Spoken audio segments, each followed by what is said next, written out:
Olá, meus queridos e queridas. Mexi um pouco na iluminação aqui para deixar um pouco mais intimista, para não ficar sempre a mesma, né? Mesma coisa.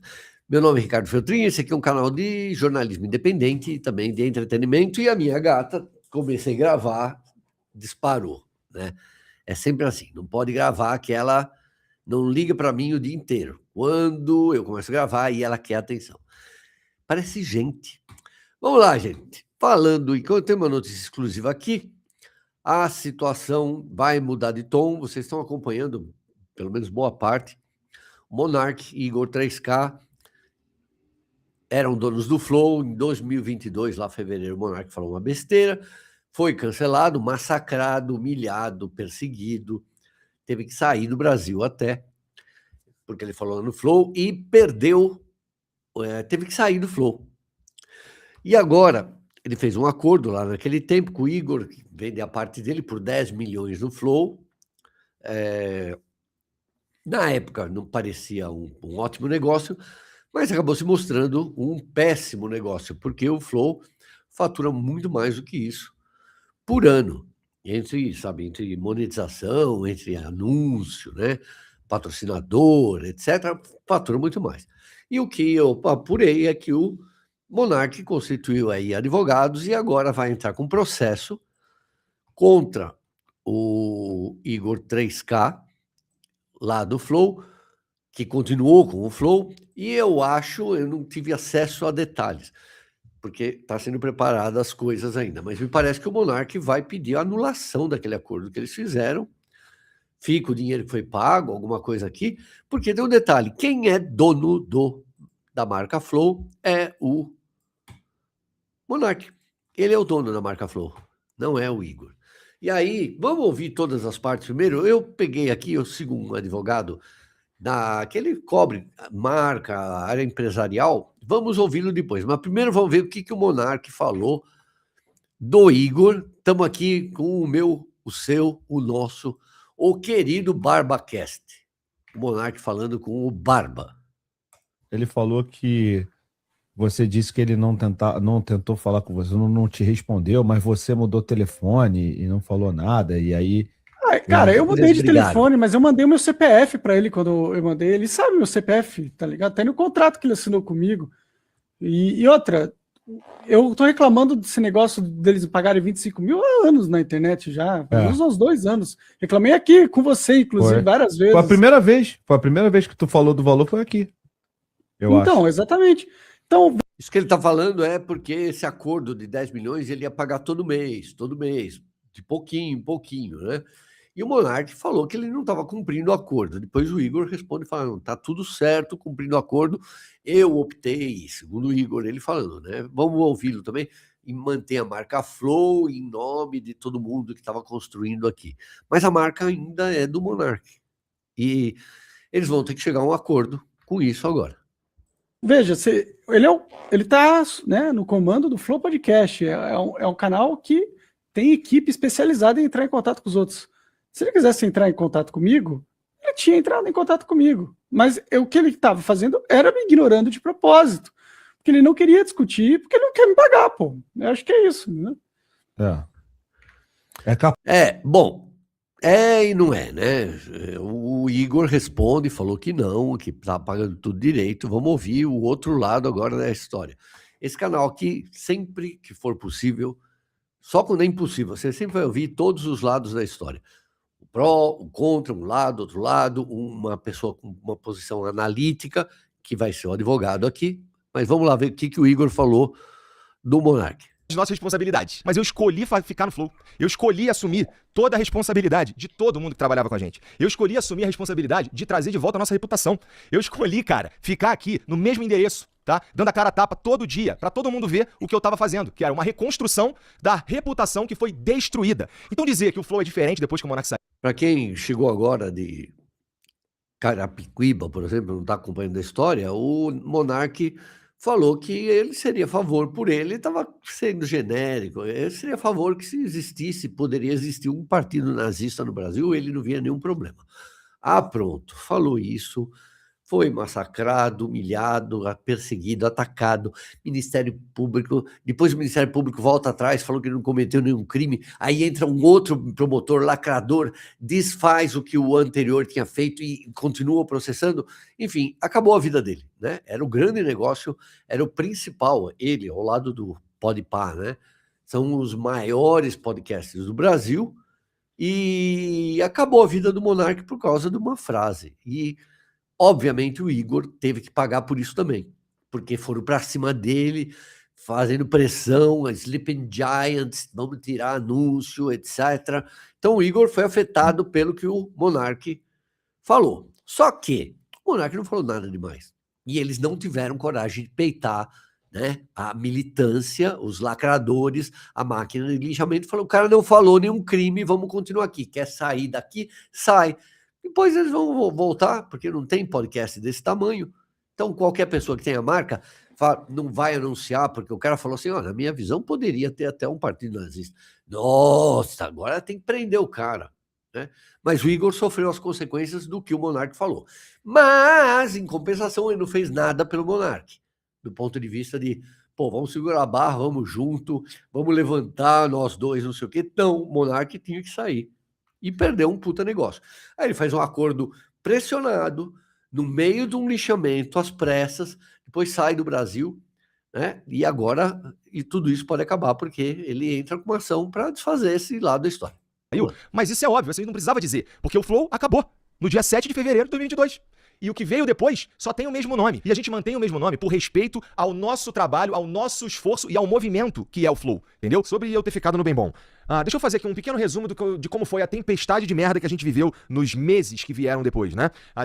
As pessoas não queriam se aproximar da gente. A gente ia nos eventos, a gente era xingado ao vivo nos eventos, né? Então a gente tentava fazer alguma coisa na internet, não importava se era bom, era só os comentários que você sabe, né? Então não foi o Bem Bom nem pelos próximos meses. Então, mas aí você começou a ganhar dinheiro. Cara, depois que aconteceu tudo isso, a gente voltou a ter parceiros, mas num volume muito inferior do que a gente tinha, cara. A gente não voltou pro patamar que a gente tava, porque essa crise veio no auge, quando a gente tava no hype. Você lembra do tamanho do problema. No ano seguinte, depois de eu já ter conseguido falar com os presidenciáveis e fazer algumas coisas, até as públicas que eu fazia pra mim, eu colocava no Flow pra pagar dívida. Então é importante pensar no tamanho do buraco que eu estava dentro e eu precisava escalar pra começar do zero. Tá entendendo? Então falar que eu rapidamente me estabeleci, isso é porque você... Rapidamente se estabeleceu. Me desculpa, porque ele não se restabeleceu até hoje, né? E você aguentou um ano ali, né? Minha opinião. Vamos ouvir um especialista aqui? Então aí a briga agora vai para a justiça entre Monark. Eu achei que estava comendo um polvo, depois que eu vi que é um pretzel. Entre o Monark e o Igor 3K, que agora vai para os tribunais. Vamos ver um advogado dando uma... Vou pegar uns trechos, tá? Porque é bem grande aqui. Uma análise jurídica está aqui, né? Espera só um segundo, deixa eu tirar aqui um negócio, né? Vamos ver aqui, esse Tiago Andrade, eu sigo ele já faz um tempo, assisto alguns vídeos dele, acho bem interessante o que ele fala. Só não dá para passar tudo, né? Mas... Advogado, e estou realizando essa segunda tentativa de gravar esse vídeo porque eu havia comentado sobre essa questão anteriormente aqui para os meus seguidores e o vídeo acabou viralizando muito rápido. Acredito que seja por conta do hype aí do assunto e por conta disso chegaram muitas pessoas que não conhecem o canal, não acompanham o meu trabalho e não entendem muito bem qual que é a finalidade no pior cenário possível. Então tudo que eu digo aqui é com base na minha experiência em processos e as minhas impressões considerando 20 anos trabalhando com esse tipo de situação. Aqui porque ele é um contrato público, obviamente, foi postado em rede social, está na posse de todo mundo, e é importante eu não vou fazer análise cláusula a cláusula do contrato, porque não é essa a finalidade do vídeo, e já tem muitos vídeos das pessoas comentando, vários advogados comentando sobre esse contrato. E uma coisa que é unanimidade entre os advogados, todos concordam é que o contrato é muito ruim. E o que é que eu acho que aconteceu? Eu acho, não posso ter certeza, porque eu só tenho conhecimento pelo que está aí na mídia, nos vídeos, nas fofocas e tudo mais. Eu acredito que isso foi um modelo extraído de internet. E isso é muito comum, as pessoas acharem que pode fazer, regulamentar determinadas situações da vida por meio de modelo que eles pegam ali do Google. Eu acredito ali que, no momento do turbilhão, que estourou toda a questão, eles precisavam dar uma resposta imediata, e a resposta que eles chegaram era justamente a saída do Monark. E ainda a questão do Monark ter fechado esse acordo sob absoluta pressão e linchamento, né? No podcast na época, eles fizeram um contrato ali muito rápido, pegaram um modelinho de internet, deram uma ajustada e fizeram essa retirada dele vendendo, acho que é a metade, né? Bom, enfim, o capital, a parte societária do Monark, ali naquele CNPJ, tudo isso feito muito rápido e com esse contrato aqui, que é bastante complicado. E por que eu tenho essa impressão? Deixa eu abrir aqui o contrato para vocês numa tela dividida, que acho que fica mais fácil se eu mostrar. Bom, tá aqui o contrato, ele é um contrato público, vocês podem pegar aí na internet, eu não acredito que não vamos ter nenhum problema em relação a isso. A primeira coisa que me chama a atenção nesse contrato é que, como vocês podem verificar aqui, ele denomina contrato de compra e venda, concessão e transferências de cotas de sociedade empresarial limitada. Eu vejo a forma que foi materializado esse contrato e já me chama a atenção muitas coisas. Que coisas são essas? Não me parece ser um contrato feito por advogado, porque se confunde em muitos institutos jurídicos, cria cláusulas que são desnecessárias, ou seja, fala algo que é consequência do negócio jurídico, não tem cláusulas que são essenciais para esse tipo de negócio aqui, de vender a sua parte de uma empresa para outra pessoa, considerando a complexidade da operação deles, porque segundo o Monark Compra, além do podcast, eles tinham várias coisas. Era uma operação guarda-chuva, no qual você tinha hold, que era controladora, você tinha CNPJ, diversos CNPJs, que cada um executava uma determinada atividade. Ou seja, eles tinham uma operação empresarial complexa e que foi encerrada por meio de um contrato muito objetivo e que não tem pactuação de cláusulas elementares para esse tipo de dissolução. E a primeira aqui, que para mim é ululante, é a cláusula de confidencialidade. Ou seja, considerando, né, toda a polêmica que deu, a expressividade que eles representam ali do podcast, sabendo que isso aqui poderia gerar um problema futuro, é muito padrão você colocar uma cláusula de confidencialidade. Mas também não tem cláusulas que são essenciais e elementares para esse tipo de negócio. Então eu tenho a impressão que isso aqui foi um contrato modelo feito, pego na internet, e se foi feito por um advogado, obviamente a questão não é ofender o advogado, mas de fato é um contrato muito, muito ruim, e isso é unanimidade entre todas as pessoas e todos os advogados que pegam por um advogado. Aí eles apresentam aqui. Bom, o que é um negócio jurídico? Seria o Igor está comprando os 49,75% do Monark na empresa. Perfeito. Quando você faz uma compra dessa, ou seja, um sócio está comprando o capital social de outro sócio, quando ele faz essa aquisição, ele está comprando todo ativo patrimonial da empresa. Isso é uma consequência. Então, por exemplo, se eu vou ser detentor de 99% do capital da empresa, eu não preciso dizer que, como consequência dessa compra, essa compra corresponde aos bens, o ativo imobilizado da empresa, as marcas e patentes da empresa e todo... Essa questão do know-how aqui dá até para você dizer que sim, mas o ativo imobilizado e as marcas e patentes, isso é uma consequência lógica. Por quê? Vamos dar exemplo, eu tenho uma empresa com 2 sócios e essa empresa é dona de 10 imóveis. Perfeito? Perfeito. Se eu compro a participação do meu sócio na empresa, eu automaticamente viro o dono da empresa. E a consequência óbvia é que eu vou me tornar dono de todo o ativo dessa empresa. Então não preciso dizer numa cláusula contratual que eu estou comprando a empresa e o ativo da empresa. É uma consequência jurídica óbvia, entende? Então... E se é uma consequência jurídica óbvia, não precisaria isso aqui estar aqui e sendo tutelado dessa forma. E o grande problema, que é o que o pessoal vem sustentando, é essa questão aqui de as marcas e patentes. Os advogados estão dizendo que pelo artigo 113 do Código Civil, daria para interpretar, pressupor, leva a entender que ao especificar as marcas e patentes, estaria incluída a marca Flow, cuja titularidade perante o INPI pertence ao Monark. Essa é a... Tá vendo? Então ele vai entrar. Só que isso não é consenso entre todos os advogados, né? Tese que está se defendendo hoje. Eu vou dar a minha opinião, tá? Se você concorda ou não concorda, isso é livre para vocês. E não significa que é isso que vai acontecer na justiça. Por quê? Em litígios contratuais, processos que envolvem contrato, as pessoas têm uma ilusão na cabeça de que o contrato define tudo. Se você tem razão no contrato, você é o vitorioso. E a realidade é que a justiça não funciona assim.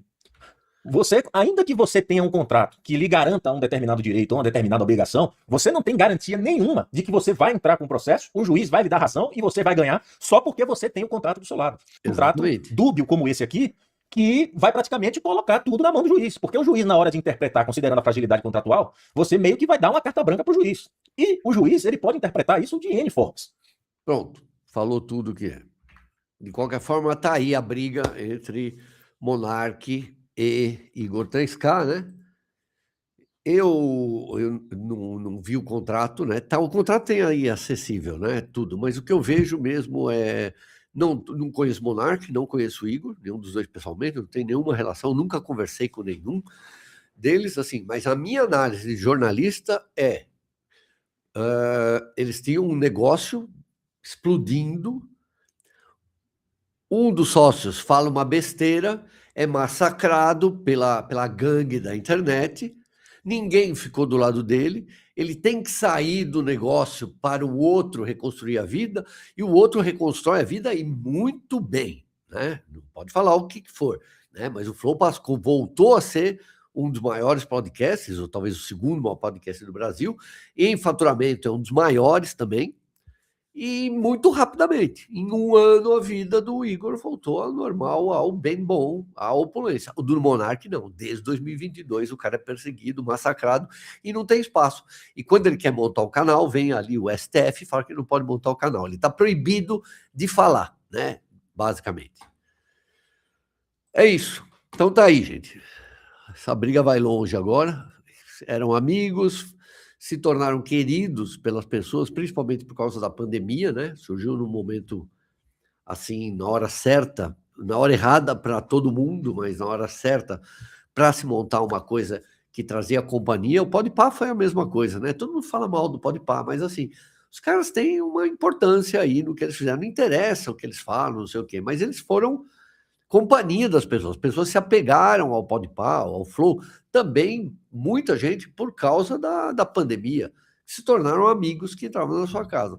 Como vocês estão dentro da minha, como eu estou dentro da de vocês, né? A gente acaba pegando uma amizade, né? Mesmo sem se conhecer. É isso, gente. Então, vamos lá. De segunda a sexta, não esqueçam que temos o Jornal dos Coices. Chama Jornal Alfetrim, mas chama Coices. As pessoas ficam perguntando que eu sempre troco os livros lá atrás, sempre, viu, gente? Aquele ali é Maus Bocados, do meu querido e saudoso Anthony Bourdain. Chomsky, que eu adoro também, Teoria da Linguagem, e não porque é muito difícil, né?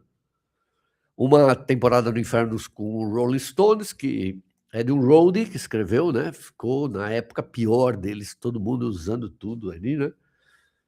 Ronnie Wood foi viciado em crack até.